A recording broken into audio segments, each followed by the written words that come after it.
Hello, everybody, and welcome to episode 56 of the In From Japan podcast, the podcast where we talk about the latest news on Japan-developed games and other things in relation to them, available on YouTube and in most places podcasts can be found. As always, I'm your host, Erroll Moss, and with me is my co-host, the phenomenon from Suryodam, Jason Carter. Hey. And we're going to start by, as we usually do, by talking about the Japanese games we've been playing recently. So I'm still playing East 9. Mm-hmm. I think I'm on chapter 7. And so one thing, and I think I might have talked about this last week, but I'm not sure. One of the things you have to do between story missions or story beats, I guess, is you have to do this thing called the Nox, which is the tower defense part of the game. But you have to collect a certain amount of Nox before you can unlock the what is it called? It's not called the Monstrum Nox. It's called the something else Nox, but I forgot what it was. But it can get annoying because you never know like which quest will give you a good amount, and then sometimes there are those enemies, those like little parts with enemies around the city that you can find, but those give you very little. So you just kind of have to figure out which side quests give you more. Usually the stuff that has like, there will be side quests that are like, oh, go fight this enemy, or go get these specific types of enemy in this dungeon. And that usually gets you a bit, but it's not like there's a bunch of those quests every chapter or anything. Do you do every side quest, or do you just... No. Okay. I just try to do like enough to that. If I only do them if I need more Nox. So that might be the issue then, because it's probably balanced so that you probably have to. I also try to do the side quests that are a little more interesting. Like there's ones that explore the prison a bit more. Sometimes there are side quests that they don't tell you the name of them. They're just question marks. So it kind of motivates you to go investigate what those quests are. Okay. But I'm going to city. I think there are like 10 chapters, and I'm on like chapter 7, so I'm almost done. I hope to be done before Persona 5 Strikers comes out. Well, if my time with East 8 is any indication, I can safely say that chapters tend to be very long. So I hope you make it before Persona Strikers comes. I mean, I don't have to, but I'd like to try. Yeah.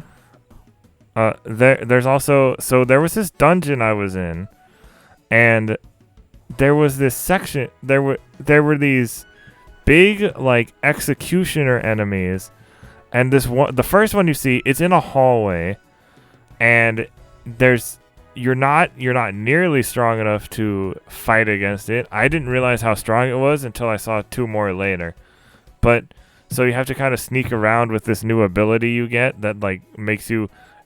It's like it's like kind of like in Splatoon where when you can when you're in squid form and you can go like in the paint. Yeah. It's like that, but you're going underground. Okay, makes sense. It's like it's a shadow thing, and it's like it's used a lot in that dungeon to get through like little secret passageways and stuff. But that the particular enemy, you get to a room eventually where there's a bunch of like smaller enemies you could take care of pretty easily, and then there's one of those big things.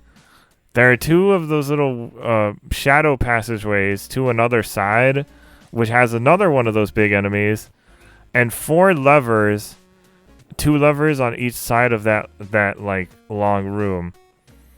So, but I didn't realize like there was an order to you had to do them in, because if you don't do it in the right order, like when you pull the lever, it doesn't show you anything. Okay. So you have to pull some light puzzle work. But the funniest part is because of the way the 3 and the 4 looked. I thought I was just like I was like stuck for longer than I had to be. I'm like, well, that's a weird looking grid on the floor. And so I asked Nadia, I was like, hey, do you know what I'm supposed to do here? Because I keep getting destroyed by these giant, I said cows because I thought the executioners for some reason had like cow heads or something. There was a boss like that earlier, but I don't know why I thought they were cows. But she was like, oh yeah, you just have to, they have numbers next to them. I was like, oh my god. Well, you don't look up guides when you're playing? No, I did. But East 9 didn't have I couldn't find I couldn't find any written guides for East 9. I'm not sure. It is a pretty new game. And I prefer, I may be kind of old school with this, but I prefer reading my guides as opposed to watching. Well, it depends on the game. But I just kind of prefer that. But yeah, East 9 is still fun. I got the last party character too, Renegade. He is basically a mage. And I don't really like his ranged attacks because I don't know if this is going to make sense, but you don't really feel the impact as much of his attacks. But the one thing is, during the boss of that dungeon, he saved me because he was my last character left, and having ranged attacks really helped there. Wait, so you burned through your revive potions too? I burnt through my revive potions before that because of the big executioner guy. Wow. What about the flash guard and the flash? I'm not that good at that. Depending on the enemy, my timing is off. So maybe. And with that enemy, it's pretty hard. Yeah, with that boss, it's pretty hard. Yeah, so maybe try to get that down pat so you have less of a worry. I've been trying to, and I can never get the timing quite right. Well, like I said, depending on the enemy. There's also this weird jester baby enemy, and it's scary. Well, it's a game called Monster of Nox, so there has to be some I know, scares. but when it was it's a minor enemy, but when I was first introduced to it, it was in a side quest as basically like a mini boss, and I was like, what is this? Well, in East 8 you have something similar to that because one of the party members gets infatuated with these tiny baby dinosaurs, and you're like, oh, that's cute, and then the next scene they turn their eyes red and feral, and you're like, okay, oops, where did the murder babies come from? They turned into the saltpusses from Lost World, the little ones. Basically. I also been playing Dragon Quest Tact because it actually does run on my phone, and it is great. I'm writing about it, in the process of writing an article about it. Now, is it comparable to Dragon Quest XI or an older title? No. I mean, it's comparable to Dragon Quest Monsters in the fact that you're collecting monsters and you battle with them, and you battle with your team of monsters against other teams of monsters. Okay.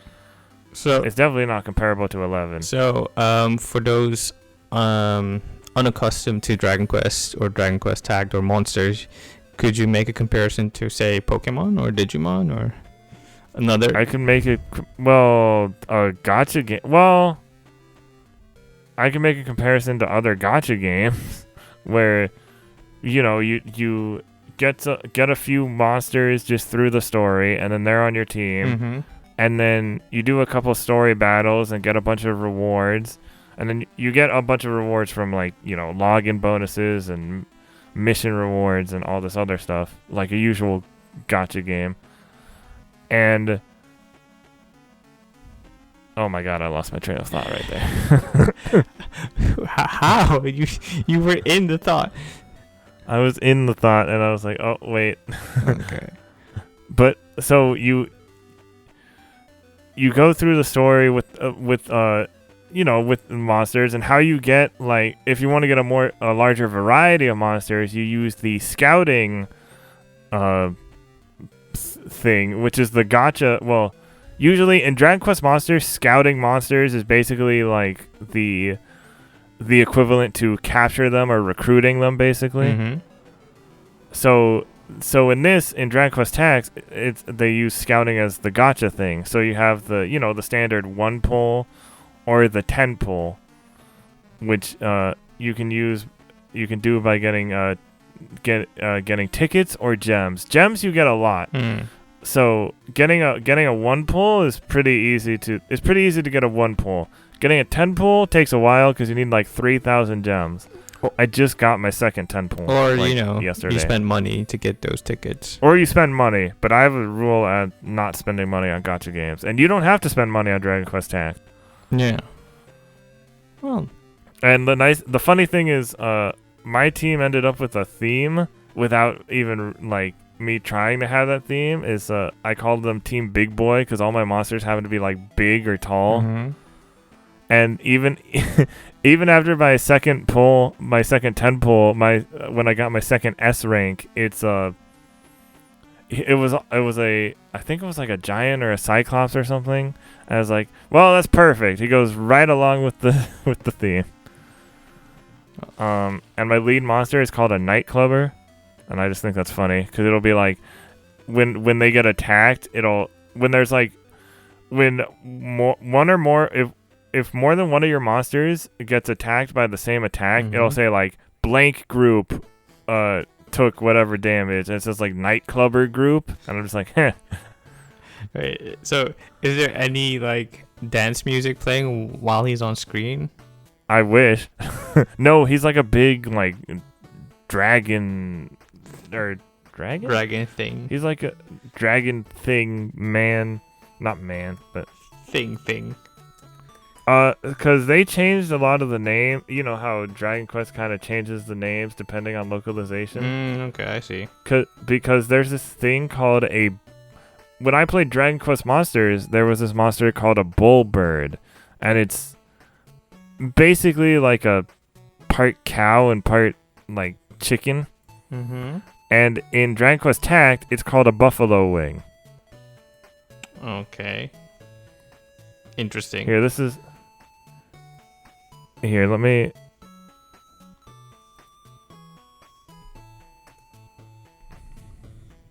I sent it in the chat. Okay. That's what a nightclubber looks like.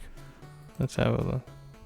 Well, that's something. He's a proper big boy. Yeah, so it's like a lot of characters like that, or they're tall. Like I had a skeleton soldier for a while, and a big thing called an aberrant knight. And like I said, like a cyclops and a giant. The green dragon from the Dragon Quest 1 event. So I noticed it was pretty easy getting through the story for the most part after I did that 10 pull.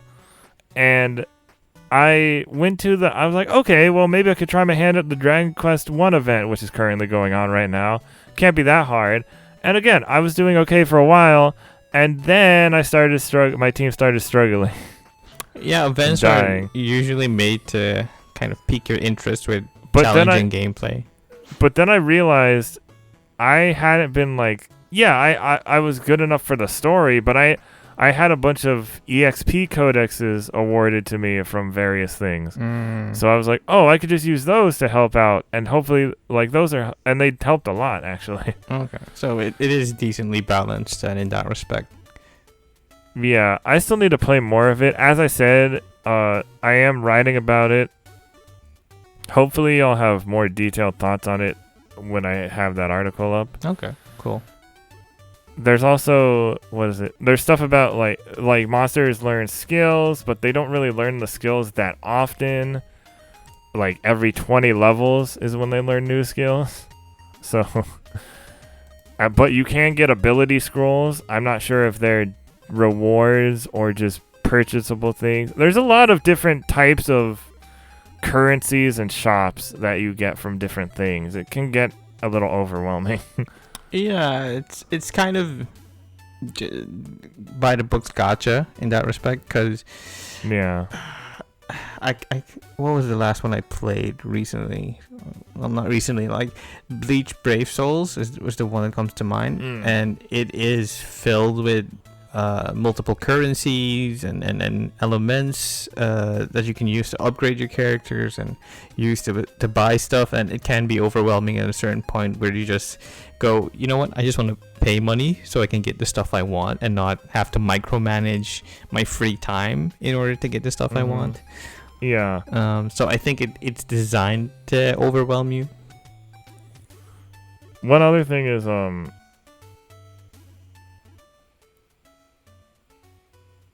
I usually use the auto battle mode just because the AI is actually, at least from most of the time, the AI I think is more competent than I am. Wow.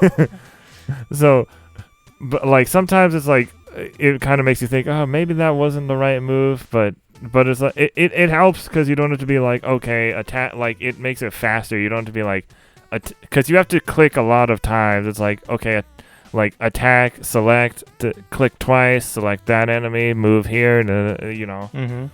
And there you have 5. It's 5 monsters. You have a team of 5 monsters, and you might be going against more than 5 monsters at some point. I may be wrong about that. Yeah.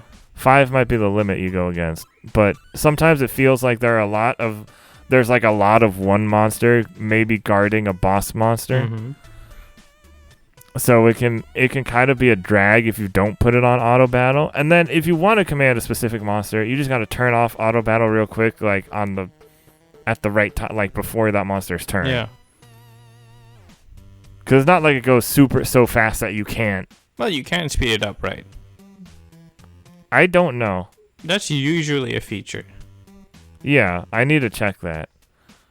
But I've been really liking it. It's like I'm going to say in this article, I think it's a good thing to tide over fans of Dragon Quest monsters while we wait for the currently in development title. Would you be happy with this if there were no other Dragon Quest monster title?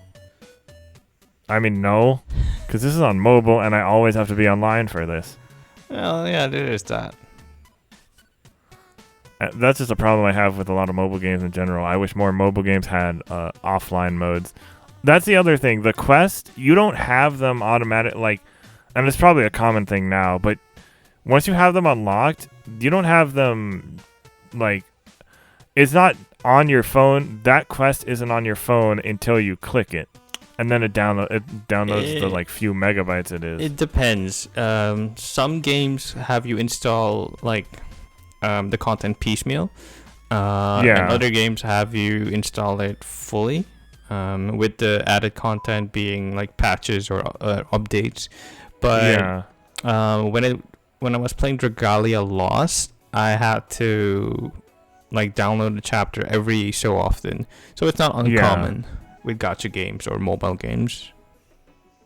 And it's not like you know me, I'm not super into mobile games for the most part. Mm-hmm. And it takes a specific mobile game to get me into it, and this is the first mobile game I've really liked in a long time. The problem is, we just got a new internet setup, and my phone refuses to connect to it. Yeah. For some reason. So I don't know if I'm gonna be able to play Dragon Quest Tact again unless I get a new phone. I'll have to mess with my phone a little bit more just to see what's up with that. Your router, is it a 2.4 gigahertz or a 5 gigahertz router? It's I think we have it set to 5, but we had it set to 5 before. It was working fine before when we hooked it up. I don't want to get into it. It's a whole thing, but it's probably that your phone is probably then set to 2.4, and that's why it can't really match. I wonder if I can switch that. Or maybe the antenna is just not built to find that range. Yeah, because I think the phone is the issue, not the internet at this point. I mean, it should be because you just had it upgraded. Yeah. But it's but my point, getting back to my actual point before we get too off topic about internet stuff, is that I might not be able to play it for a while, but I've played it enough to where I'm sure I want to once I can play it again, that I'll want to keep playing it. Mm-hmm. Because you could do a lot of quests and I'll be like, oh, how long has it been? And I'll expect it to have been an hour, and it's been 15 minutes. Yeah, mobile games tend to drag a bit. No, I mean, no, I'm not saying that's a bad thing. Mm-hmm. I'm just saying, oh, it's only been, that's nice. I haven't been, spending all my time on this game. Okay.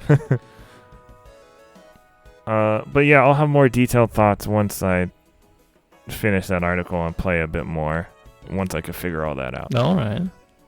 I also, it's not here yet as of recording, but it should be here, it'll definitely be here by the time this is out. I will have Super Mario 3D World. Okay. So you'll have my thoughts on that next week. Have you played that previously on Wii U? Or is this the first time? I've never played it before. Okay. Apparently I'm in for a treat, so good. Well, I haven't played it either.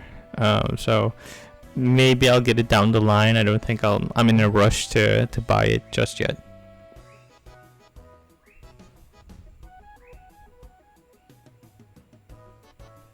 Oh, okay. So what have you been playing? I've kind of been all over the place this last week. Grandia HD kind of took a backseat ever since Ys 8 took over my life, but then Ys 8 is also taking a backseat because I just kind of feel burned out after having played chapters 5 out of 6, and chapters can be lengthy and there's just so much to do, and you kind of hit a point where you're like, okay, I've had my fill for now. Not that the game is bad. It's really good. It's really fun. And even though the story isn't the biggest or deepest, there is some nice moments between I'd say villagers on the island, and it gives the story a good feel. Kind of, how do I explain this properly? It would be very much at home in a shonen anime or manga, and yeah, I'm really digging it. The combat is also still super fun.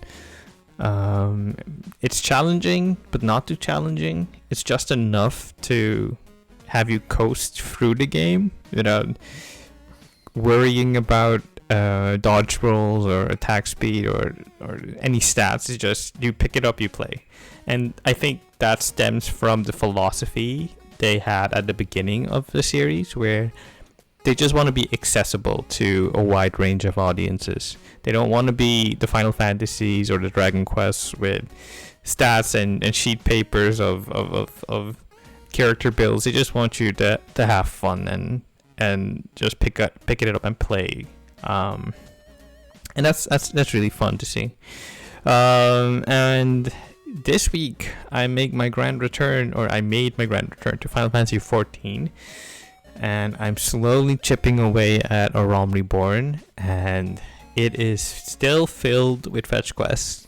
So much so that yes, it sure is. So much so that you can say, this could have been a cutscene, guys. I didn't need to go from you to the guy in the next room, back to you, back to the guy, just so you can say, oh, great. Wait, so you're still in like the main Realm Reborn story? Yeah, I just finished fighting against Titan.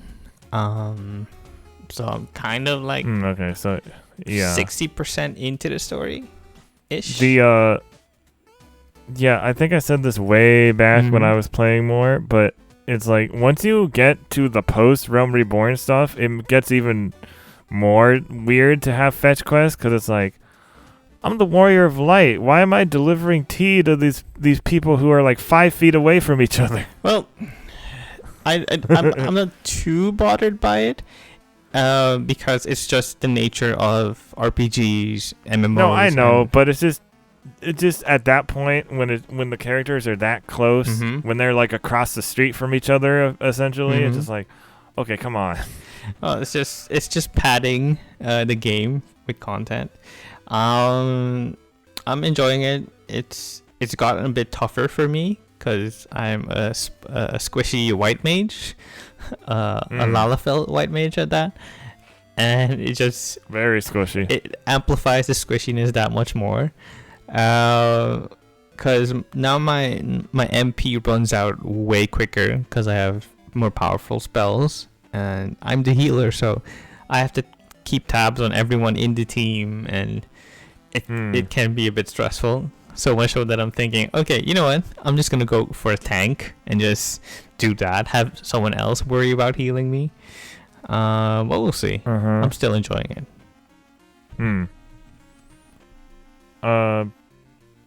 accidentally resubbed to Final Fantasy XIV recently.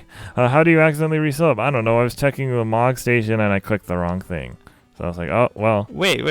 There's still a confirm button, right? So I think what I did was I put the I clicked the thing like because I was on the Krista, so it wouldn't have to charge my card. Mm-hmm. But then I think I clicked the wrong thing and then it charged my card, and I was like, well, I was gonna resub next month anyway. Whatever. Well, I bought the game for the third time now. Third time? Why? Oh, did you have to what? Well, once was on my main profile for PS4. Yeah. And when I got locked out of that, I made a dummy account to have it again. And then I bought it again to play it on my new PC. So, third time's the charm. There wasn't a... Oh, that's too bad you had to buy it a third time. Yeah, it's not cross-buy. You have to buy a license, a.k.a. a new system key or game key. Did you do it... Oh, so you got it through the Square Enix store? Yeah, I bought it through the Square Enix store this time. Also because I wanted to test out if my credit card would be able to buy stuff from that store. Turns out it does. So it was half experiment, half me wanting to go back to Final Fantasy XIV.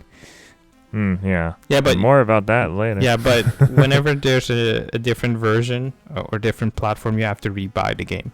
It's not like they allow you to play it if you bought it once. Even if you downloaded it on like Steam.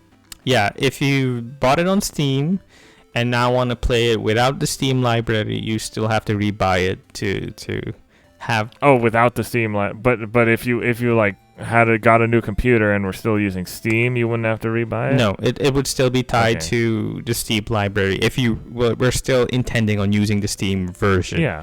But if you there's still a way. If you said, hey, you know what, I don't want Steam on this new PC for whatever reason that may be, so I'm just gonna do it all over again, then you'd have to rebuy it. Which I do not recommend because 3 times is a lot. I have to admit that I'm not the biggest fan of double dipping into a title, but 3 times, sure is something. Yeah. Okay. So, moving on to the In From Japan J-List, recent video game-related entertainment news. First, real quick, we have Godzilla Singular Point Kaiju Design Doesn't Skip Leg Day. And this new upcoming Netflix Godzilla anime, they revealed the Godzilla design, and he has a very big tail and some thick thighs. Do you approve or not? Have you seen this? Yeah, I have. Okay. Well, I mean, it's not... I don't not approve. It's interesting because we got the MonsterVerse Godzilla, who's just a big chonker. I mean, and then we got to me Godzilla. This one, Godzilla's always been a chonker. Yeah, but there have been different like shaped Godzillas, differently shaped Godzillas. Let's not body shame Godzilla. It looks fine. I understand. I understand why some people wouldn't like it. I'm not like. I don't hate it or anything. It's fine. Speaking of which, Godzilla vs. Kong is joining the lineup for IGN Fan Fest, along with exclusive sneak peeks at some other stuff that's not as important. Well, just because you don't like it doesn't mean the rest of the world doesn't have to like it. I already said when Foggy was on, I don't care about this Justice League movie. A turd dipped in solid gold is still a turd. I mean, there are people that like it.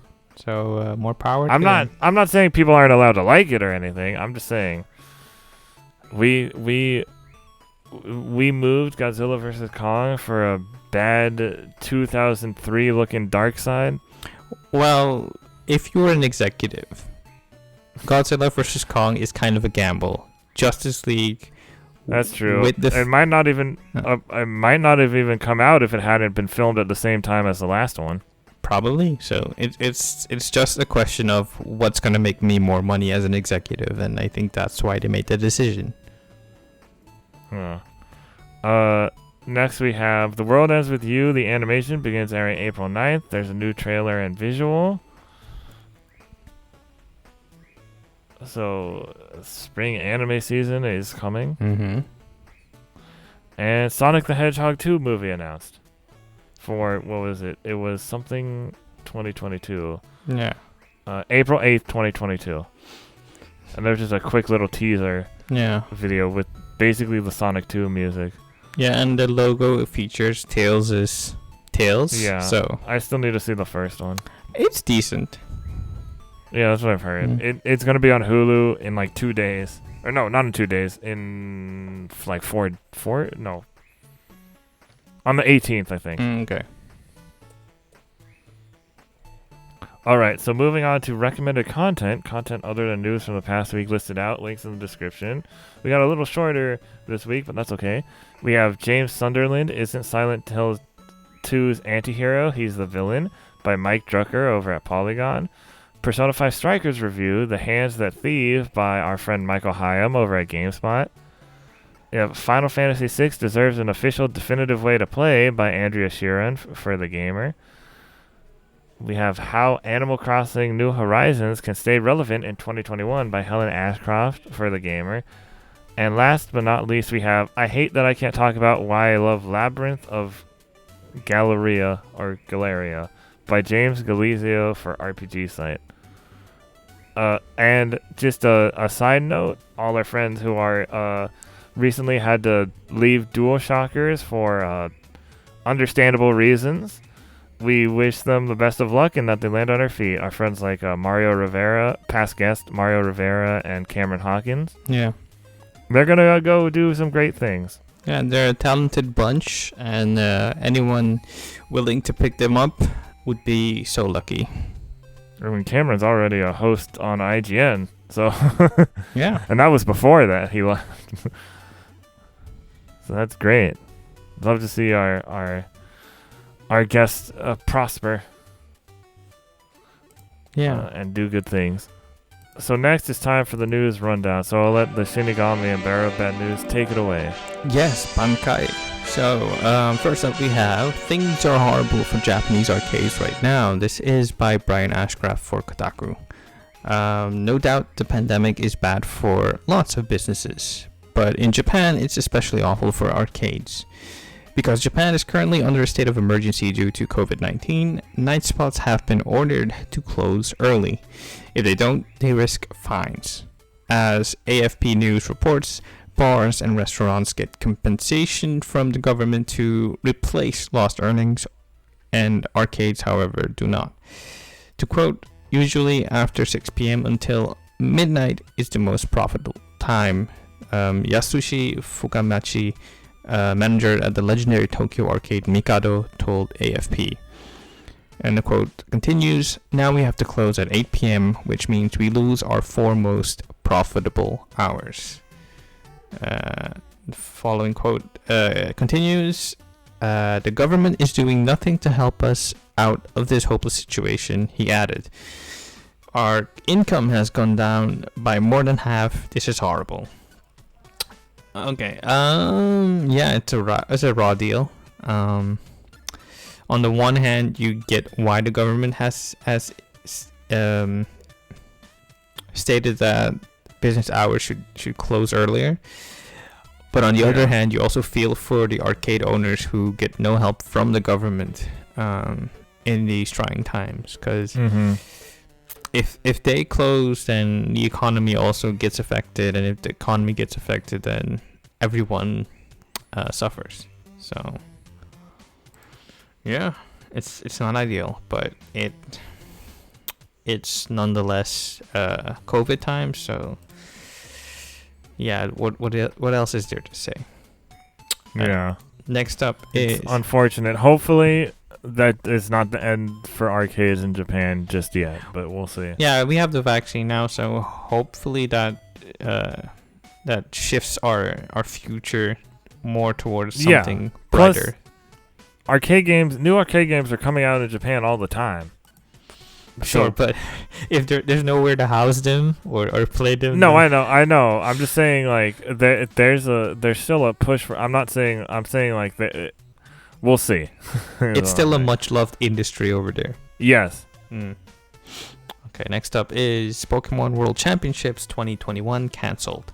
This is by Kevin Knezevic. I hope I pronounced that right. Please, GameSpot, correct me if I'm wrong. And this is by GameSpot. The Pokemon Company has cancelled this year's Pokemon World Championships. In a statement on the official Pokemon website, the company explained that the competition will be moved back to 2022 in accordance with public health guidance. And all sanctioned play Pokemon events will remain suspended this year. And there's a quote.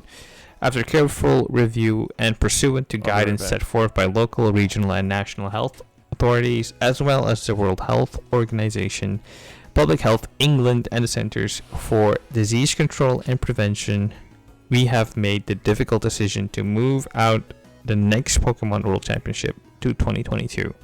This event is planned to take place in London. Unfortunate, but yeah.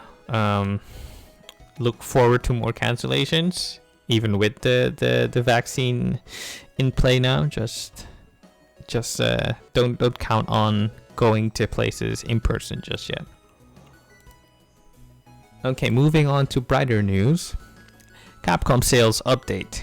Monster Hunter World Iceborne at 7.2 million, Phoenix Wright Ace Attorney Trilogy at 1 million, and more. This is by Sal Romano for Gamatsu. Capcom has updated its list of quote-unquote platinum titles, games that have sold over 1 million units, providing total sales numbers as of December 31st, 2020. Notable updates include Monster Hunter World Iceborne at 7.2 million, Resident Evil 3 at 3.6 million, Monster Hunter World Vanilla at 16.8 million, oh boy, RE2 Remake at 7.8 million, DMC5 at 4.1 million, RE7 at 8.5, Street Fighter 5 at 5.2, and the Phoenix Wright Ace Attorney Trilogy at 1 million. Not bad. Okay. Next up is you. Bueller.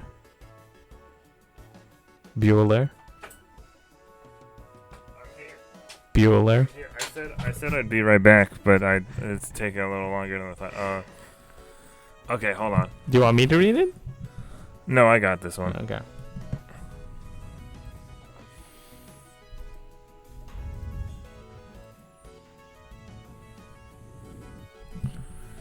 Switch God of Protectors translation is complete. This is by Graham Russell for Silicon Era.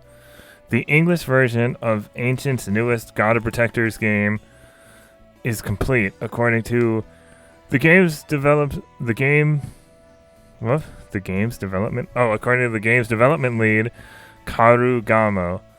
The Switch God of Protectors translation will bring the game, known as Susume Mamote Night in Japan, to Western audiences. Released in Japan in 2019, Susume Mamote Night is a retro-style action game in which you defend a princess from increasing waves of monsters with special attacks and structures. It follows the 3DS God of Protectors, which released in 2016 in the West. Before that, the first game in the series, Protect Me Night, was exclusive to Xbox Live Indie games on Xbox 360. The Switch version returns to the game's single-screen approach to multiplayer and even adds online play.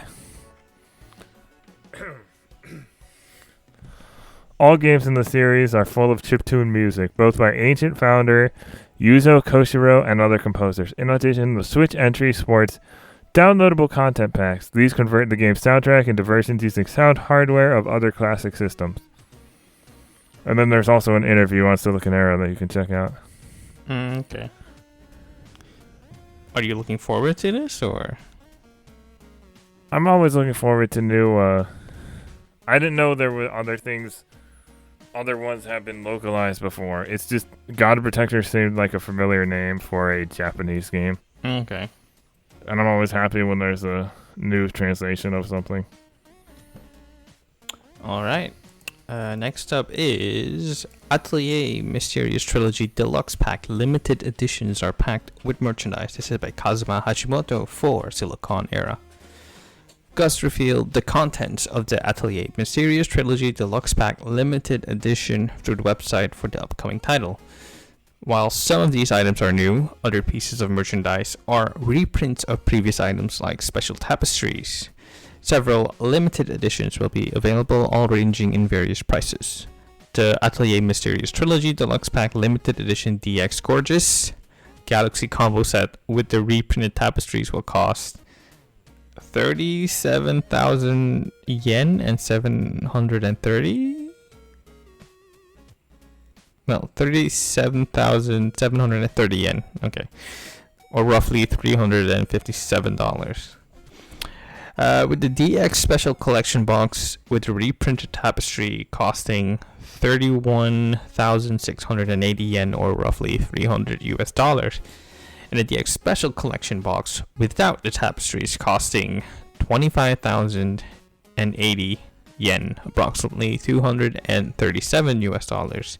Shout out to Dengeki. You can click on the article for full details on this. Do you think you're gonna get this, or just holding out till Atelier Ryza kind of drops in price,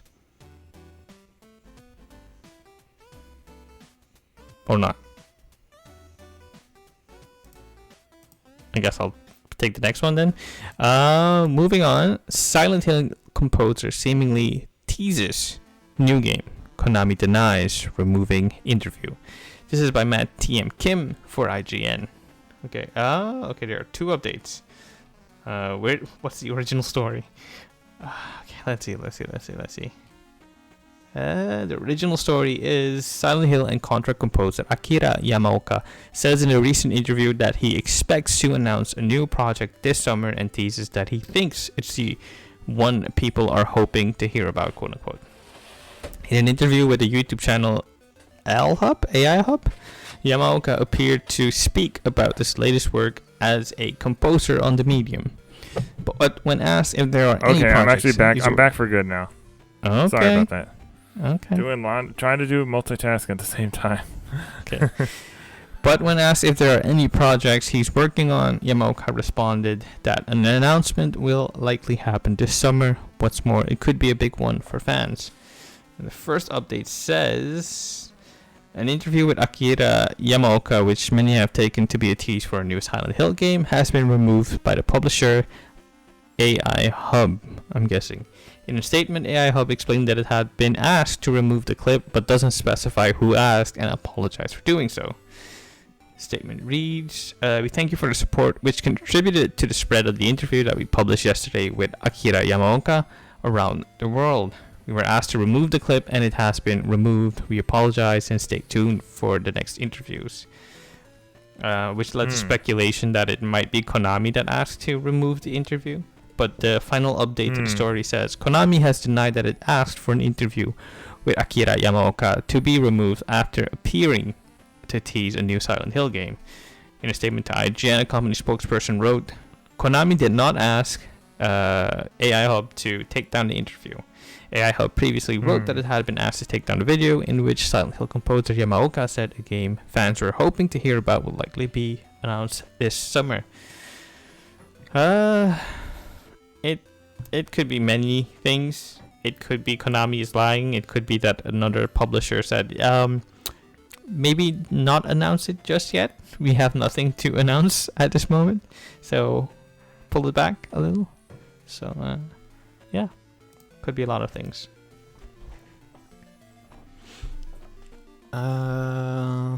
Next up is Sony. Yeah, it's wait, hold on. Yeah, so it's just it was kind of it was like almost a big story this week, and then it was kind of like, no, I guess not. You know how Silent Hill fans are starving here, huh? Well, there are plenty of good horror titles these days. You don't need Silent Hill per se. Yeah, but there are a lot of horror, like hardcore horror fans feel don't really hit the same notes or like have the same spirit as Silent Hill did, and like they try to and then they kind of fail at it. I'd say don't expect Silent Hill from anything else. Just go in to have a good time. Next up is Sony patent could hint at upgraded DualSense controller plans. This is by Jordan Alleman for IGN. A Sony patent may have hinted at a potential future revision to the DualSense controller. As reported by Respawn First, a patent found on the United States Patent and Trademark Office website suggests that Sony may be working to implement a Wi-Fi transceiver in future peripherals. The technology will allow controllers to make inputs via a Wi-Fi transceiver as well as a regular Bluetooth transceiver, which is present in both the DualShock 4 and the DualSense. Whichever of the two input signals reaches the PlayStation first will be used. Having two potential commands at once will apparently work to reduce latency, according to the patents description. Yeah, you can click on the article if you want full details. If I had to guess, it's probably something for a cloud-based PC edition, kind of like how the Stadia controller also uses Wi-Fi. That's my guess. Yeah. But it could as well be a revision. Or it could be. Oh, you know what? Can we move a story up? Sure. It could be a patent. Yeah, it could be upgraded because the DualSense controllers are starting to drift already. I doubt that, because the drifting is a case of the analogs not having components that are built for longevity. This is more a patent for the receiver antenna. But why are controllers getting drift more often now than they used to now? Cheaper components is my guess. Because before, I feel like it was, instead of drift where you were like going, it would be like analog sticks could get stuck back in the day. I mean, they still can, I'm sure, but it's less. I feel like it's a little less common now. Drift definitely used to happen more on the N64 controller as opposed to the PlayStation controllers. And then... See, I'm going to know that because the only thing I played on N64 was like Pokemon Snap and Pokemon Stadium.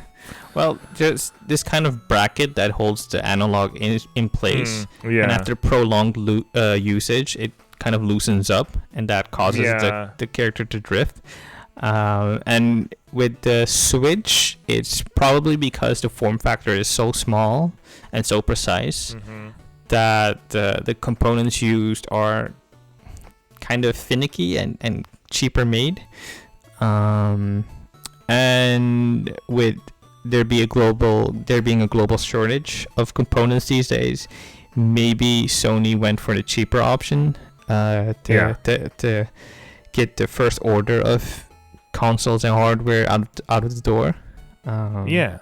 So, yeah. But back to the point. PS5 DualSense controller drift. U.S. law firm investigating class action suit. This is by Joe Scrabbles for IGN. A U.S. law firm that has already filed a class action lawsuit against Nintendo for Joy-Con drift is now investigating a similar case against Sony, alleging analog stick drift in the PS5 DualSense controller. Chemicals? Wait, what? Chemicals? Chimicles? I don't know how to pronounce your name. From the musical Cats? It looks like that because it's Chimicles, Schwartz, Greiner, and Donaldson Smith LLP. I'm sorry if I butchered the name, but yeah. I set up a questionnaire page asking for PS5 owners to report instances of drift in which the console registers stick input, even if the controller isn't being touched. Click on article for full details. But yeah, like I was saying earlier, I don't think this is related to the previous story, because the previous story is about receiver antennas in the controller that connects to the console. I should have put the stories together anyway because they were still related. It's fine. In the fact that it's yeah. That's why I'm switching some stuff around real quick. The thing with the Wi-Fi antenna is it cuts down on latency, and input latency is pretty big if you're playing competitive games like shooters or fighting games.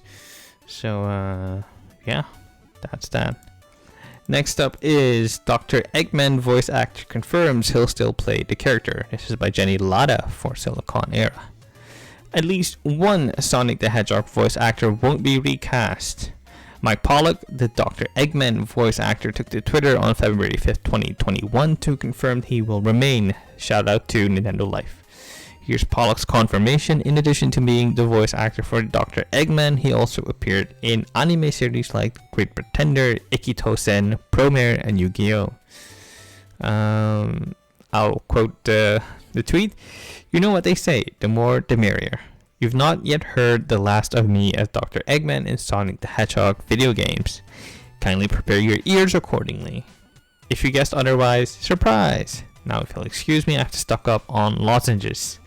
On a personal note, I know you'll want to speculate about what happened and possible casting choices, but please bear in mind that IRL actors' careers are steered by auditions, callbacks, bookings, and rejections.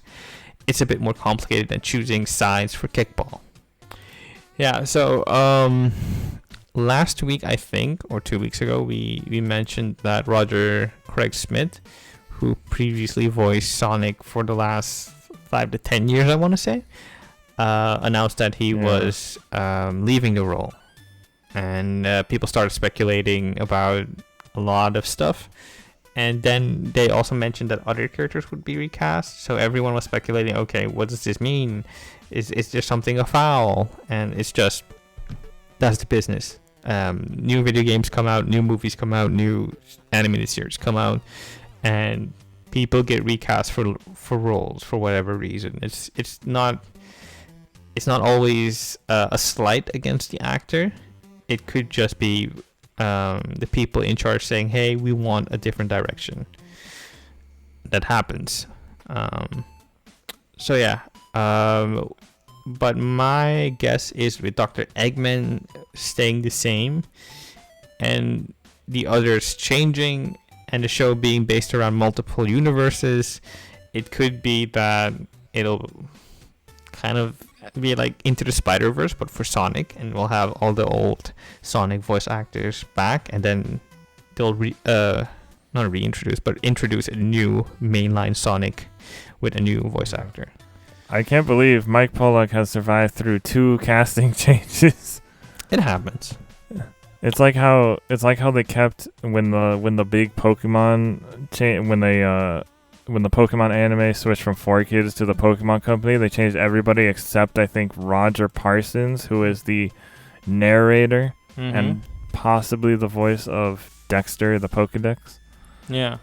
And among other things. I mean, it can be as simple as a casting director saying, "Hey, you know what? I'm new to this role, but I have good experiences with this character, and I think they might be a good fit."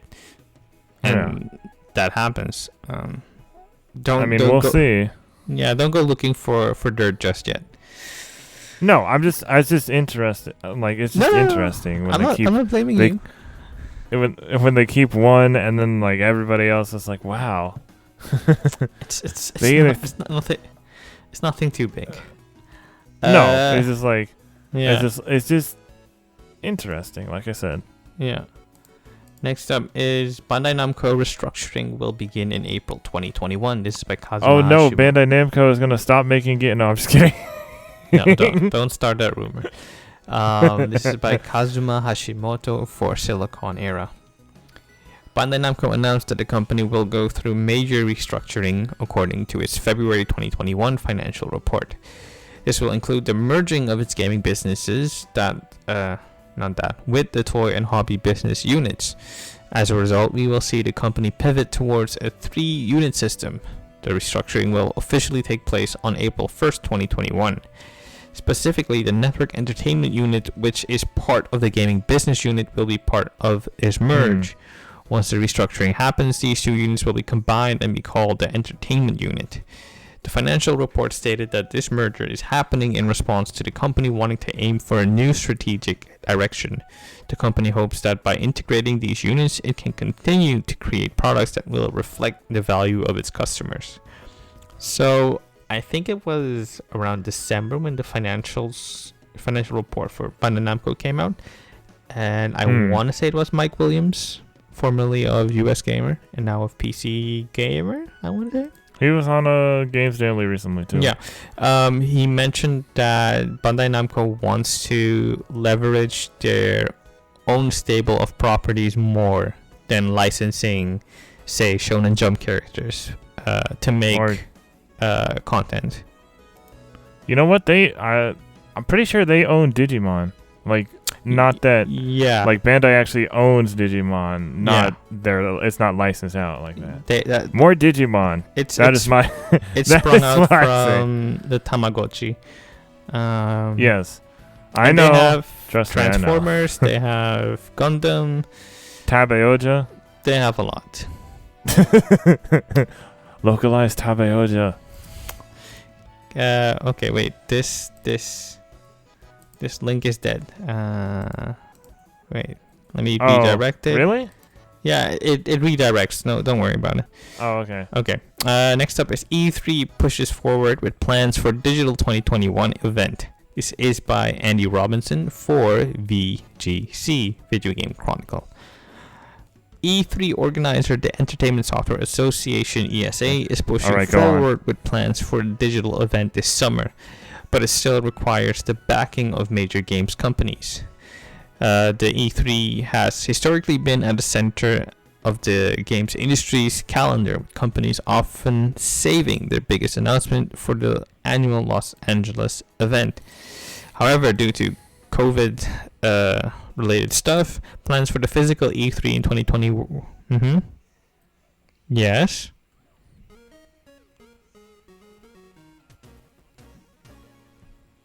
Okay.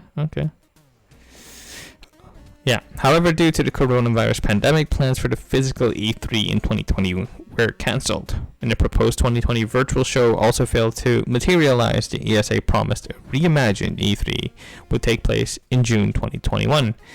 According to the E3 2021 pitch document sent to the game's publishers and seen by VGC, the ESA has now outlined its proposals for the year's events, which would see 3 days of live stream coverage held during the previously announced date of June 15th to 17th. Right. Yeah, okay, so the important bit of this news was that the ESA said, hey, if you're a game company or a publisher and you want to join us, you have to pay us a fee. And everyone commented like, okay, we did this last year without you guys and we were just fine. So I think this is just a bigger sign that the E3 as we know it is not gonna come back. Because what's the benefit of having an E3 if you have to have extra expenses for something you can do on your own? And more streamlined? Hopefully whenever the world is back in a more normal place, I do hope we have conventions again still. But if there's no E3, I do hope there's still there's still PAX and I think you'll still have PAX. I think what you're going to see is a shift away from E3 and the publishers and companies having like their own mini events, kind of like how you had PSX or Space World for I would Nintendo. love to PSX to come back. Space World to come back. Oh my goodness. Yeah, so I'm thinking they're probably going to try that for a while and then see, you know what, it's too much of a hassle, we'll go back to ESA. I'm hoping... I am also hoping that they do a thing where they still keep a virtual version of events, just because that's good for accessibility reasons. Yeah, it's what they were doing with the E3 press conferences in the last few years, where they start with a live streamed conference and then open up the show floor for who's physically available or at the place. E3 is tiring but fun. I wish I could go one of these days, but who knows. Next up, Pokemon Rumble developer Umbrella has been acquired and dissolved by Creatures Inc. This is by Ryan Craddock for Nintendo Life. Umbrella, the Japanese studio behind a number of spin-off Pokemon titles, has been fully acquired by Creatures Inc. It's been confirmed. Pokemon fans will know Umbrella for its work on the Pokemon Rumble series, GameCube's Pokemon Channel, and N64's Hey You Pikachu, among other titles in the franchise. But 2019's Pokemon Rumble Rush will be its last game. The acquisition actually took place toward the end of last year. An official statement states that Creatures will gain all property rights of Umbrella's work and that the studio will be dissolved as a result. This is interesting. Well, it closes with, it's currently unclear how the acquisition will affect the future of the Pokemon Rumble series, which saw the 5 games launch over the course of the decade from 2009 to 2019. I'm more interested in the developers and what's going to happen with them. Are they going to get absorbed in Creatures Inc.? Are they going to be let go? If anything, I think Pokemon is such a large media thing that the more hands on deck, the better it could be. So Pokemon Rumble was a pretty fun game. That was the free one, right? That was on Switch. Isn't that Shuffle?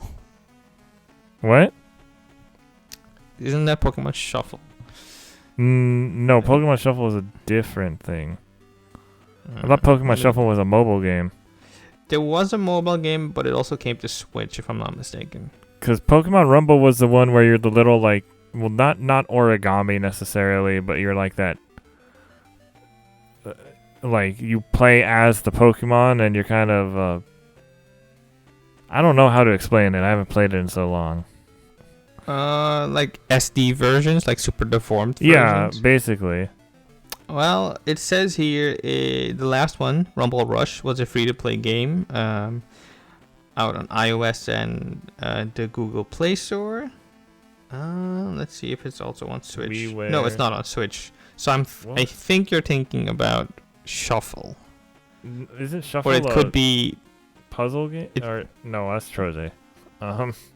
No, Shuffle is also a puzzle game. Yeah, the one I'm thinking of. No, this is Rumble. Was I? I must have played it on Wii U or something. No.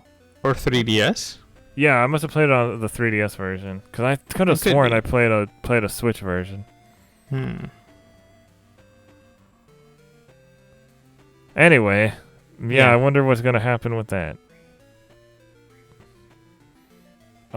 Like, are the developers gonna go work for Creatures and Game Freak now? I'd say yes, probably. Well, that's good because I think Game Freak could use a few more people, to be honest. Oh, we don't know about that. It's time to expand.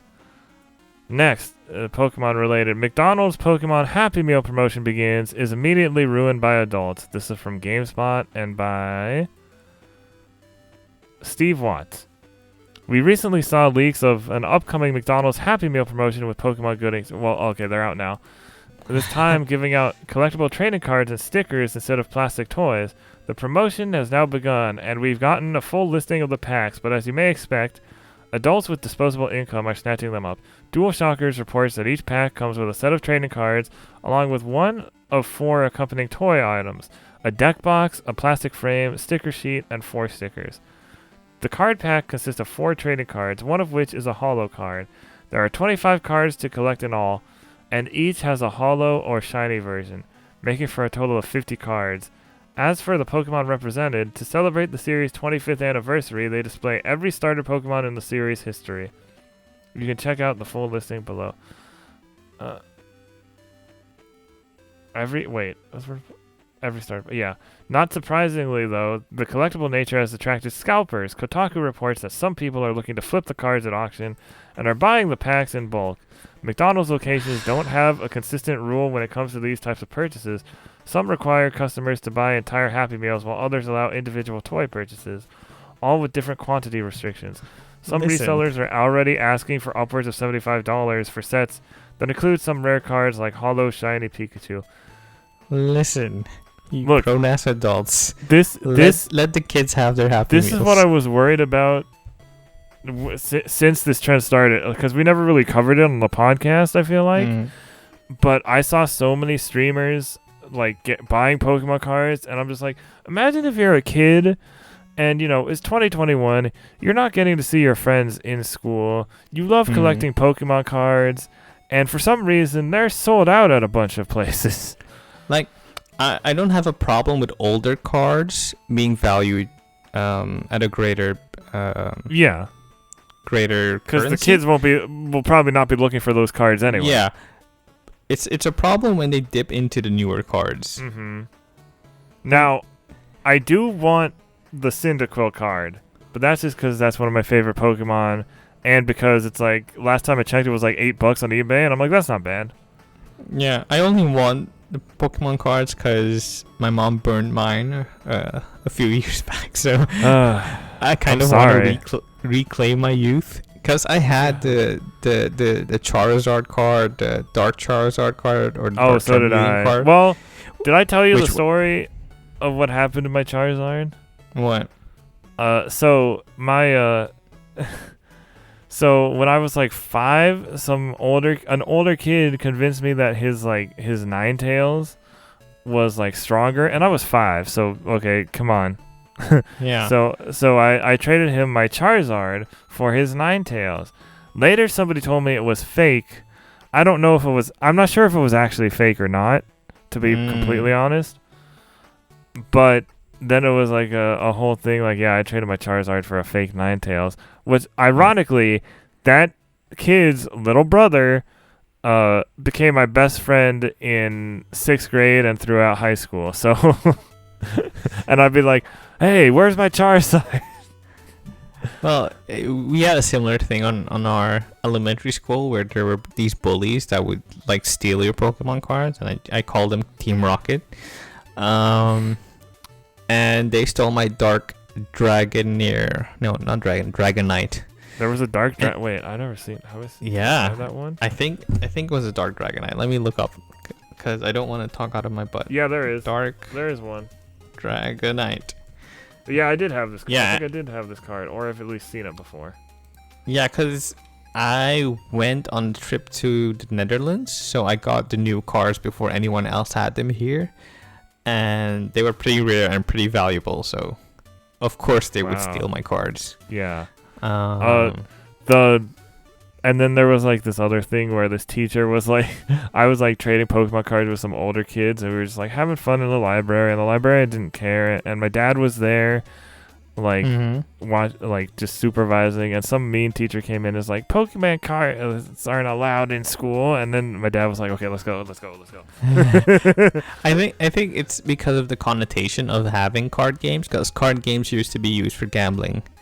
Yeah, it's everything. Like in elementary school, all that stuff got banned. You know, I hear people a little older than me saying that how like Pogs got banned.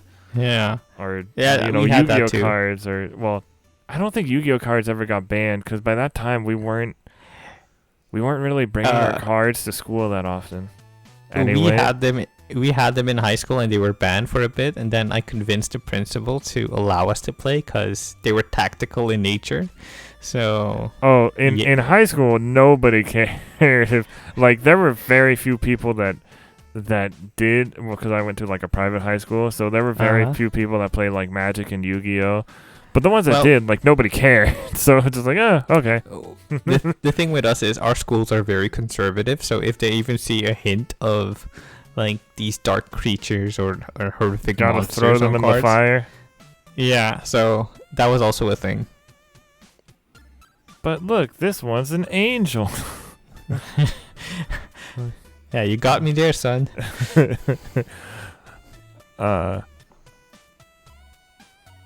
Okay, next story is also, it's not Pokemon related, but I mean, it's a Pokemon-like, and it's Konami related, so it is technically Yu-Gi-Oh related. Solomon Program launches February 25th in Japan. Konami's Monster Battle game is a free-to-play title. This is by Sal Romano over at Komatsu. Konami-developed Monster Battle game Solomon Program will launch for Switch via the Nintendo eShop on February 25th as a free-to-play title, the latest issue of Koro Koro comic reveals. If you missed our previous coverage, read more about the game here. There's just some new trailers and stuff, but it's free to play. Mm-hmm. So if you can read Japanese, you might as well try it. I might try it. I don't know how much you have to know Japanese, but maybe somebody will make a guide or something. I don't know. Yeah. Interesting that it's free. I mean, maybe they're testing the waters for an eventual bigger release or a mobile game version. Yeah, bring back capsule monsters. Yu-Gi-Oh! Capsule Monsters. Yeah. Okay. Next up is Nier Reincarnation English localization underway. This is by Jenny Latta for Silicon Era.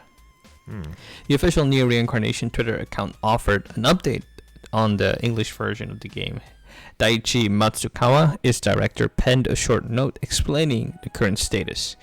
It is being translated into English at the moment, and Matsukawa also noted voice acting in English is being recorded.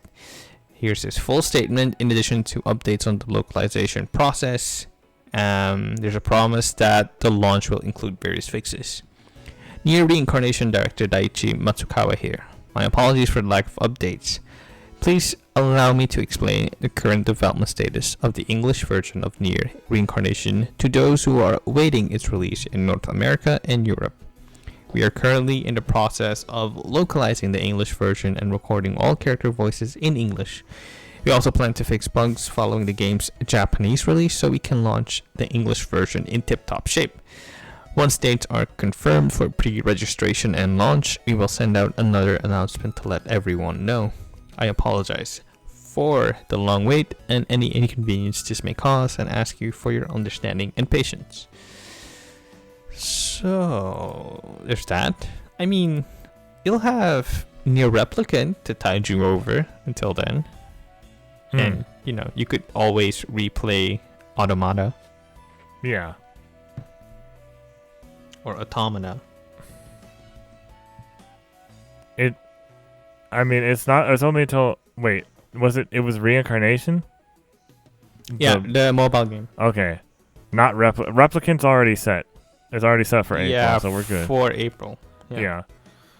Yeah, so you have stuff to tide you over. It's better that they get it right. Yeah. So, cut them some slack. Yeah. Next story is New Game Plus Expo 2021 set for March 4th. Upcoming titles and updates from Axis Games, Inti Creates, Koei Tecmo, NAS America, Playism, and more. This is by Saramano over at Komatsu. Once again, New Game Plus Expo, a collaboration of video game publishers from around the world, will host a second digital showcase of upcoming titles, updates, and special guest appearances on March 4th at 8 a.m. Pacific Time, 11 a.m. Eastern, the group announced. You will be able to watch it on Twitch. The following publishers will participate: Axis Games, Arc System Works America, Gung Ho Online Entertainment America, Idea Factory International, Inti Creates, Koei Tecmo America, Natsume Inc., NAS America, Playism, and PM Studios. The full showcase and stream videos on demand will be uploaded to the official New Game Plus Expo YouTube channel following the broadcast. This was the one that took place in early June last year. Yeah, I was meaning to say this in the what games we've been playing section, but I played Tasomachi, the demo. Did you have the weird problem setting the language too? Yeah, I just fumbled my way through the settings to eventually land on English. I didn't know what to do either. I felt very proud of myself that I figured that out. In the game, I didn't even know what to do. It was just kind of like, go. Yeah, that's basically fly it. A blimp. It's not looking like it's going to be a good game, I'm sorry to say. It's very rudimentary platforming. It looks okay. No, it doesn't. I think. Visually, I think it looks okay. No, it doesn't. The art direction in the trailers set a clearer precedent that they were following, but the actual game is just a buggy mess. Granted, it is a demo. I didn't play that. I'm going to be honest with you. I didn't play it for that long. There was a lot of texture popping, shadows popping in. Okay, so it wasn't just me, because I thought it was just because I was on low settings. No. The game just doesn't run well, and it doesn't control well. It just doesn't feel good. So I'm sorry to say, it looked promising, but I have my doubts. Now, do you think it's worse than Balan Wonderworld's demo? I haven't played Balan, but I'd say it's probably on the same level. Goodness. From what I've heard. Well, I guess we'll see what happens with that. Okay. Did you finish the story? I just wanted to mention that it's a lot earlier than last year, and that's interesting. I think they kind of figured that spreading it out all over the summer was very taxing on everyone, and they just want to get it out as quickly as possible. I remember seeing on Twitter, Jeff Keighley was saying the Summer Games Mess or whatever is just going to be 1 month this year rather than over several. It's just going to be over the course Summer of one. Games Mess is Jeff Grubb. Jeff Keighley is Summer's Game Fest. Summer Game Fest. Yeah, he said it was. He said it was going to be just over the span of 1 month this year on Twitter. Replying to somebody. Maker. Yeah, Thank everybody, all our buddies who do news stuff were relieved. Yeah. Next up is Kingdom Hearts series coming to PC on March 30th. This is by Sal Romano for Gamatsu. Square Enix will release Kingdom Hearts HD 1.5 plus 2.5 Remix, Kingdom Hearts HD 2.8 Final Chapter Prologue, Kingdom Hearts 3 plus Remind, and Kingdom Hearts Melody of Memory for PC via the Epic Game Store on March 30th. The company announced during the Epic Game Store Spring Showcase. It is truly a great pleasure to bring so many Kingdom Hearts adventures to PC gamers around the world, said producer Ichiro Hazama in a press release.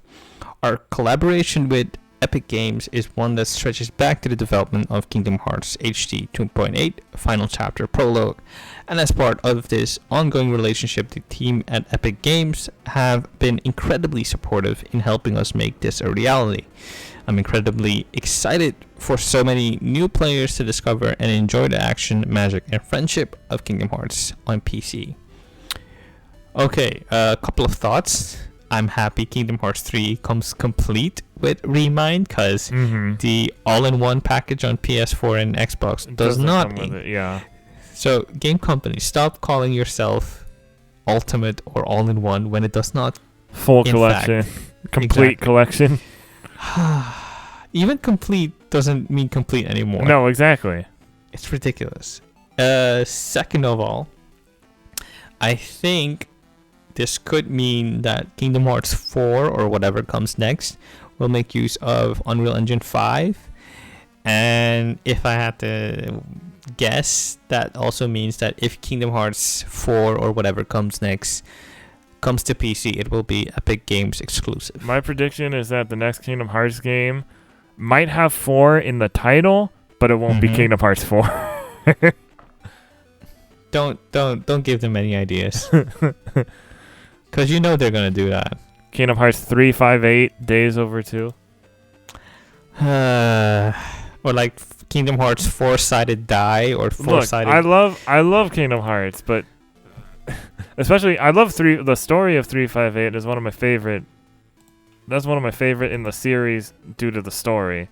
The story of Kingdom Hearts doesn't make sense. Well, nah. I mean, look, if you're gonna go over the whole plot, it kind of gets fuzzy. But at its core, it's about friendship. Yes, that's Nakama power. Nakama power. And it doesn't lie to itself that it's not. Yeah, it's full on cheese fest. So how many mods does it take to make Kingdom Hearts 3 not a disappointment? I don't know how many. I don't know. I'm asking you. No clue. Also, the Epic Game Store exclusivity. I'm wondering if we'll see it on Steam at a later date. I guess yes, but I don't know. I'm hoping yes, because I would think eventually.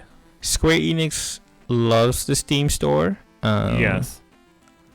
But them launching Kingdom Hearts on Epic does kind of give me the sense that this will be exclusive for a very long time. I guess we'll see. Yeah. Next story is Override 2 Super Mech League DLC character Bemular now available. This is by Saruman for Gamatsu once again. New update adds support for co-op matchmaking, the leagues, and quick play. Override 2 Super Mech League downloadable content character Bemular from Ultraman is now available, publisher Modus Games and developer Modus Studios Brazil announced. The company also released a few additional updates and balancing adjustments, which includes the new addition of co-op matchmaking for up to 2 players in leagues and quick play modes across all platforms. Bemular. Based on his appearance from the Netflix anime series, Bemular's strange alien origins give him access to deadly energy attacks that will leave his opponents scrambling to keep up. His kit allows him to threaten enemies from any position in the arena with powerful ranged attacks. He has a triple shot, a beam orb, piercing ray, explosion, and his ultimate. And I didn't want to get details because you should check it out for yourself. Bemular follows Ultraman himself as the second of 4 Ultraman characters coming to the game, with Black King and Dan Moriboshi, also known as Seven, releasing in the coming months. And there's a bunch of other added stuff. I maybe missed this, but has it come out yet? What? Override 2? It came out in December. Oh. I haven't. We talked about it a while ago. We talked about announcements, but I didn't know it came out. Yeah, I talked about because when I was talking about how it doesn't feel that when we were talking about kaiju games, and how it doesn't feel that great. But the reason it doesn't feel that great is because it has that whole gimmick with the up to 4 players controlling the same character. Because I thought you were talking about Override 1. I didn't know you meant... Oh, both of them have that. Oh, okay. So, how are you liking the second one then? I mean, like I said, it's the similar problem, but now it has Ultraman. So so it's an instant 10 out of 10. I wouldn't say that. But it does make it a little more fun, even though it's still really weird being they use the Ultraman that aren't the giant ones. But maybe if they ever make Override 3, the Subaraya will let them. Yeah. Fingers crossed. Or we could just get an Ultraman, a cool Ultraman fighting game, since we don't have a lot of kaiju games recently in the first place. So wait, the recent Ultraman game that you played, does it not have kaiju instances? Override? Not, from what I've played, not as much as the first one. It's more of a tournament. No, I meant, wait, oh no, that's Kamen Rider. I'm getting mixed up. Kamen Rider doesn't have kaiju at all. Yeah. That's my mistake. Next up is Japan Fighting Game Publisher Roundtable 2 will air this month. Kaiju Rider. For Silicon Air. People are going to have to stay up late if they want to catch the Japan Fighting Game Publisher Roundtable 2. It will be held on February 20th, 2021 at 9 p.m. Pacific Time, February 21st, 2021 at 12 a.m. Eastern Time, 6 a.m. Central Time, or 2 p.m. Japan Standard Time. Bandai Namco confirmed it will have Tekken director Katsuhiro Harada and esports producer Naoya Yasuda hosting the presentation on Twitch. To help offer an idea of what we might see, here's a list to peruse. It looks at the confirmed companies from Japan with representatives attending and some of their active and upcoming fighting games. So you have Arc System Works, known from their titles DBC Fighters, Guilty Gear Strive, Grand Blue Fantasy Versus, and the upcoming Ruby game. Arika with Fighting EX Layer, Bandai Namco with Dragon Ball FighterZ, Jump Force, My Hero Academia, One's Justice 2, Soul Calibur 6, Tekken 7, and Capcom with Street Fighter 5, and SNK with the upcoming King of Fighters 15 and Samurai Showdown. So these are games that are all already out. So I'm guessing a lot of this is DLC stuff. Most of them are out, and some of them are yet to drop, like Guilty Gear Strive and King of Fighters 15. So upcoming. And Capcom has a winter update for Street Fighter 5. So I wouldn't expect any huge new fighting game announcements here. I mean, you never know, but I wouldn't expect them. The last roundtable had new Tekken information, I want to say. So I don't think they'll be teasing say Street Fighter 6 or anything like that. But there was an announcement that Dragon Ball was gonna have a showcase for their games one of these days. Or no, oh yeah, the Dragon Ball showcase. Yeah. I remember. So maybe if it gets announced before this, they'll have a showcase of that. Yeah. That's just a guess. We will see. Yeah. So now we're about a week late. Well, no, just because that's how the podcast works, and we had to postpone recording for this. But our main topic is the Final Fantasy XIV Endwalker reveal that happened last. Well, it'll have been like 2 weeks ago when this gets uploaded, but last Friday night, when they talked about all the stuff coming to Final Fantasy XIV. So first we have Final Fantasy XIV Patch 5.5 Part 1 to release in April 2021. This is by Kazuma Hashimoto for Siliconera.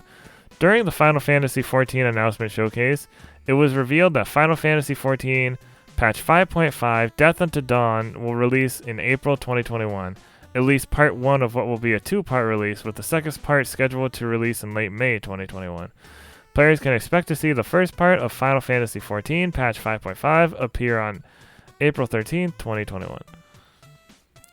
This date lines up with the scheduled open beta for the PlayStation 5 version of the game. As mentioned previously, those who already own Final Fantasy XIV on PlayStation 4 will be able to upgrade their copy to the PlayStation 5 version of the game entirely for free. New content scheduled for Final Fantasy XIV Patch 5.5 include new main scenario quest, a new instance dungeon, the next part of the Yorha Dark Apocalypse raid storyline, updates made to the Relic weapon system, and the continuation of the Save the Queen Relic weapon questline. More dungeons will be added to the newly implemented Explorer mode as well. But that was not the biggest news. The biggest news was that Endwalker expansion reveal. It's Final Fantasy XIV 6.0. There's a lot of stuff in here. There are going to be two new classes, or jobs rather. Two new jobs. One's a healer, which is the one that was revealed. It's the Sage, and they have a... What was their weapon called again? I was going to say... Let me look it up. I almost said funnel, because Gundam. I mean, that's what it is. It's basically that, but Yoshida said don't call it that. Yeah. Are you looking forward to it? Yes. So, okay, new list. They're called new list. Nouliths. That's hard to pronounce. Heals and protects party with barriers. Uses Aether to manipulate new lists in combat. Able to temporarily augment their own magic abilities. Job quests are planned to start in Limsa Lominsa. And there's a lot of info here, so I'm not going to go over it all, but I'm very interested in what the melee DPS is. I'm a tank main, so I don't really play. I've never really played as healer, and I don't know the only DPS class I've played is monk. You do have DPS capabilities as a white mage, but it's not very powerful. Yeah. Or as fast as the other characters. You kind of just have this stone attack. At least where I'm at level 37. It's not the greatest, but it gets the job done. Yeah. My brother once saw me fighting an enemy, and he's like, "Thank goodness I never took a healer, because that looks boring." And it's whatever. Yeah. My friend, a friend of mine, he's an astrologian, and now that Sage is a thing, he's like, yeah, I'm probably never gonna play astrologian again once I can get Sage. So my long con finally paid off with me now having the coolest job class. I don't know about that. The second job will be announced at Final Fantasy XIV Digital Fan Festival 2021 in May. Yoshida changed his shirt to one with a comic featuring Death, the Grim Reaper, before announcing this. I did not notice that. No, neither did I. I don't know if that actually means anything, but you know how video game announcement streams are with their shirts, and yeah. It could just be he liked the shirt. Don't read too much into it. He changed his shirt in the middle of the... I don't know. So the story, you get the end of the Hydaelyn and Zodiac saga. Final Fantasy XIV... Oh, some possible spoilers, by the way. I'm not exactly sure. So if you want to skip to the end of the podcast, you can, but I don't think there are that many story spoilers specifically. Final Fantasy XIV Endwalker, Kyogetsu no Finale, Final End, Finale, or Final End and Finale. These are all keywords that allude to the ending of the 10-year saga of Hydaelyn and Zodiark. Normally, with our expansions, as you know, we don't end the story with that first expansion. While in 5.0, for example, we did get the end credits at the end of 5.0, the story wasn't actually finished until 5.3. However, with Endwalker and 6.0, we plan on having the story complete itself by the end of the actual expansion 6.0. But of course, this does not mean we are shutting down Final Fantasy XIV and ending the game at this point. Makes too much money. Patch 6.1 will mark the beginning of an entirely new adventure separate from the Hydaelyn and Zodiark saga. I also see some people thinking that I, Naoki Yoshida, will be leaving the project at this point, but I want to assure everyone that I'm not going anywhere. I'm not leaving the project. I look at Final Fantasy XIV as my life's work, or at least until the president of Square Enix tells me to stop. But 6.0 will be ending the story, and from 6.1 we have an even greater story, and I personally feel like I'm going to end up being with Final Fantasy XIV for my whole life. Every now and then I do hear a lot of rumors of people thinking I might quit and leave the project. If I do leave the project, I will make sure to let you all know. But for now, I feel like this is my life's work, and I have no plans on leaving. People are telling me that I should continue even after I die. Jesus. Little too much. Little too much. Onward, upward. Oh, there's a synopsis. We're going to the moon. Yeah. Like big Final Fantasy IV energy. Yes. There's 4, some 12 stuff, a little bit of 10 thrown in there. With I forgot what that boss is called. The Anima? Anima. Yeah. Alphino, it gets the Sage class. They were in a we have Alphino and Alice in a cutscene. A character called Fandaniel, Ashen Fandaniel, and that's just such a weird name. Something I want to point out is I think it was Michael Higham that said it, or Natalie Flores. Alice and Alphino never appear in any of the CG cutscenes until now. So yeah, I do remember him saying that of having a greater involvement in the story. And last but not least, we have Xenos, and he's ready to take the Sage once again. And so he's a villain from some point that neither of us are at yet. Yeah. But anyways, there's 6.0 features. The level cap is being raised from level 80 to level 90, so that's good. Massive new areas. We have the 2 they showed were a new city called Radzat-Han, and which is like this very colorful, almost like not a sky island, but it's in a very high up. It has kind of these Indian influences in the architecture, which I don't think we've seen since Final Fantasy XII, I want to say. And then we have there was also the Garlean Empire, Garlemald, which is just like completely just ruined. It's like a ruined city type of thing. We got new tribes. Our new tribe, the Matanga, and they're blue elephants like Max Rebo from Star Wars, kind of.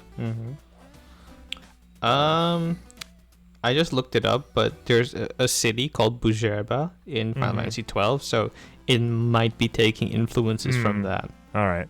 Final Fantasy XII, now available on Xbox and PC Game Pass, by the way. We have, they say new threats, so there's the Anima. There's you get to fight Anima at some point.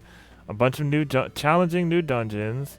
A new high-end raid, Pandemonium. It's too early to give details, but we have some art to show you. And it showed a bunch of, like, wrecked trains in, like, I don't want to say a train graveyard, but that's what it looks like. So I'm like, that's interesting. A new high-end raid. Oh, well, that's Pandemonium. New Alliance raid. New small-scale player versus player mode. New side quests, new gear and recipes, trust system update, and you can now use Estinian as a new character in the trust system. Estinian will be joining the trust system as a Dragoon. Being a melee DPS character, this will hopefully help alleviate that glaring lack of melee DPS characters in the Scions. And there's actually like story reasons too, apparently. Like, is there really a lack of melee DPS? Apparently. I didn't know. Gold Saucer update. The current plan is to add something almost as big as the recent addition of Mahjong. We plan on it being very big, something for all players, multiplayer, but we can't talk about it right now because we don't have much to tell you. But we do have details coming in the future, so please look forward to it. Island Sanctuary, this is the one I'm most excited for. Mm-hmm. We're currently working on this content where Final Fantasy XIV players' adventures can enjoy a bit of slow living. This is not just something that is limited to crafters and gatherers, anyone can enjoy this. Of course, crafters and gatherers will be able to do different things here, but this is something for everyone. For example, you might be raising animals and maybe cultivating the land of this uninhabited, deserted island, and then taking the fruits of your labor and selling them. Maybe throwing your minions out there on the range and letting them roam. The development team has been calling this the Dash Island from a Japanese TV show. It's kind of like that, where you take a deserted island and make it something your own. Players will be able to enjoy activities in the sanctuary over the entirety of the 6.0 series as we update it. So basically like a Final Fantasy XIV's own little Harvest Moon Animal Crossing farm life sim section. Well, you know, farming is all the rage these days in the sim genre. But the other thing is, I can let my minions roam free, and you know what a lot of my minions happen to be? Yokai? Yes. So even if Yokai Watch 4 is never localized, at least we have that. They can run around on that island. We have a new residential district in Ishgard, which trying to get a house in Final Fantasy XIV is apparently ridiculous. Yeah, the housing market in Final Fantasy mirrors the real world. Yeah, like way pretty too much to a T. Yeah. A lot more to reveal in future shows. Battle system adjustments. So they downscaled a lot of values so that there's less overflow and bugs. There's less lengthy flying text. Enemy HP was becoming too high. The highest HP pool for bosses in 5.5 was 440 million. That's a lot. Yeah. They're also removing belts. Mm-hmm. Haha, Tetsuya Nomura joke. Yeah. I mean, you'll still have belts. Don't worry about it.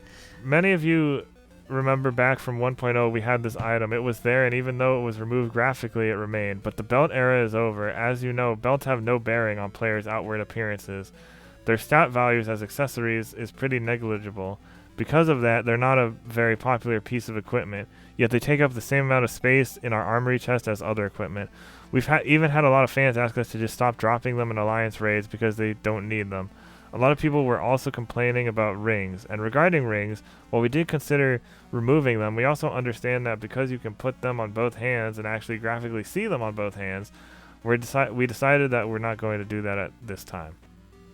Belts will no longer be equipable starting with patch 6.0. Equipped belts will be given to Calamity Salvagers for safekeeping. You should remove materia from them beforehand. Belts will no longer be obtainable via duties and item exchanges.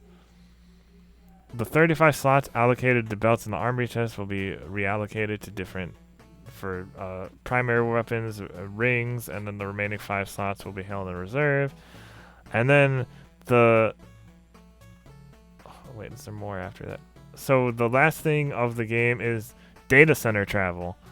Mm-hmm. All of you know about the current system that we have that lets players move between worlds called the World Visit system. While this won't work exactly the same way as the World Visit system. Wait, what? While data center travel won't work as exactly the same as the World Visit system, we hope that it can be similar. Although it will require changing the system outside of the game and then logging back in. And so there will be a lot of restrictions with this. Possibly even more than there are currently with the world visit system. However, this will allow players to move freely to other data centers temporarily, party up with friends, take screenshots, and have a lot of fun. There are some people that might be worried about what effect this might have on data center and world economies. There was the same worry right before we started the world visit system as well, but it turned out that the effect was negligible. So, it's funny, because the one I chose is because... The server I chose is because I had a couple of friends on it already, and then it turns out there's even more people I know that happen to be on the same server, so that really worked out. I picked mine, which is Quirrell, I guess, because it was the one with the best connection. Yeah, I feel that. And then there's the PlayStation 5 version coming out. It has 4K support, faster loading time, significantly improved frame rate. Further graphical improvements will be made to the game in subsequent updates. There's the Digital Fan Festival, Final Fantasy XIV Digital Fan Festival 2021, will be held from May 15th to 16th. The entire stream, including the live concert, will be available free of charge. Details on how to tune in will be announced at a later date. There are commemorative items you can get, like the Lunar Whale mount, which is the first 8-person mount, I believe. There are the minions Edge, Rosa, and Rydia from Final Fantasy IV. These items will be available for purchase starting on the first day of Final Fantasy XIV Digital Fan Festival 2021. Since I have a friend that has bought several mounts already, I'm going to try to get him to get this for our group. Okay. Our 3-person group that we have. And then there's the Yoshitaka Amano illustration. But yeah, I'm very excited for that. I was really... Last Friday, I was really feeling the hype. Because if you went to... Like, if you're in the game industry and you went to Twitter last Friday, people were popping off left and right about everything. Yeah, it's pretty much why I chose to dip in a third time for Final Fantasy XIV. I was like, oh, I guess my burnout's finally done, and I'm excited for Final Fantasy XIV again. Wait, you were burned out on it? I was burned out for a long while, yes. Okay. And it's hard because you have to balance that with other games, and if you don't... And, like, if you're not caught up, like, I'm hoping... I'm sure I'll catch up by the time 6.0 comes out. So I'm not that worried. But, I have to manage it with, the other games coming out. Because I have to keep track of that. Okay. I think we'll be fine. But I'm very excited. And the cool thing is the main character, the Warrior of Light character from a lot of the like little promotional movies and stuff, he started as a I don't know if he started as a Dark Knight. But it shows that he went from Dark Knight to Paladin, which is apparently also a Final Fantasy IV reference. Yeah, he went from Dark Knight in Shadowbringers to Paladin in Endwalker. And yeah, that is a pretty big Final Fantasy IV reference. Yeah, a lot more people than I thought really like Final Fantasy IV, which is great. Final Fantasy IV is legit one of the great ones. It's if you consider all the elements that make up Final Fantasy IV is kind of where the series actually starts. If you consider plot, characters, battle systems, and interesting boss fights. I still need to play it. Just like, I need to play most Final Fantasy games, but it's one of my favorites, and Cecil, the Paladin, is one, if not my favorite character in Final Fantasy. Do you like it better? Is it Cecil or because I don't know if it's I never know if it's Cecil or Cecil. Whatever floats your boat. Because my friend who's also my other friend who's also a huge Final Fantasy IV fan, he says Cecil, but even he's like, I don't know if that's right. That's just how I always pronounced it. If we're going off the Japanese, French pronunciation, let's see. It would probably be Cecile. Cecil. Oh, Cecile. But if you're going off the... Wait, there's also the name was associated. It's also a Welsh name. So you have the French name and the Welsh name. Mm-hmm. So I don't know, man. Pick your poison. Yeah, it's not. It's one of those things where it's like, I don't know if Final Fantasy IV ever had like a voice acted version. It does. The DS version that's also on Steam and the DS. Wait, I played the DS. Like when I tried to play Final Fantasy IV, I played the DS version. I don't remember it being voiced. Yes, it's voiced. Maybe I played it on mute or something. I think Yuri Lowenthal voices Cecil. But the PSP version is not voiced? No, that's more of an up-res version of the SNES one. With Spriteworks and all, so not voiced. Okay. Yeah, because I might have said this before, but I tried playing Final Fantasy IV once, the DS version, and it was like... And this was years ago, and I got to like maybe the second area, and it just like got really hard. It's challenging. It's definitely one of those RPGs where you have a lot of grinding and random battles, and that can really wear on you. So, yeah, I wouldn't blame you. Yeah. Okay, so I know our main topic was just kind of talking about Final Fantasy XIV Endwalker. We have no listener questions this week, once again, just because that's more because we just postponed. But, you know, all in all, we're excited for Final Fantasy XIV Endwalker. Everyone, remember to stay safe, wear a mask. We're going to be getting through this soon enough. It's still going to take a while. Yeah. Be kind to one another. Yeah, be kind to one another. Have empathy. And most importantly, have fun out there. Yeah, have fun. It's pretty stressful. Just make the best of it. Yeah, try to have fun. Yeah. If you can. Wash your hands, wear a mask, you know, all that stuff. This has been Erroll. This has been Jason. Thank you for joining us this week, and we'll see you next time. Yep. Matane.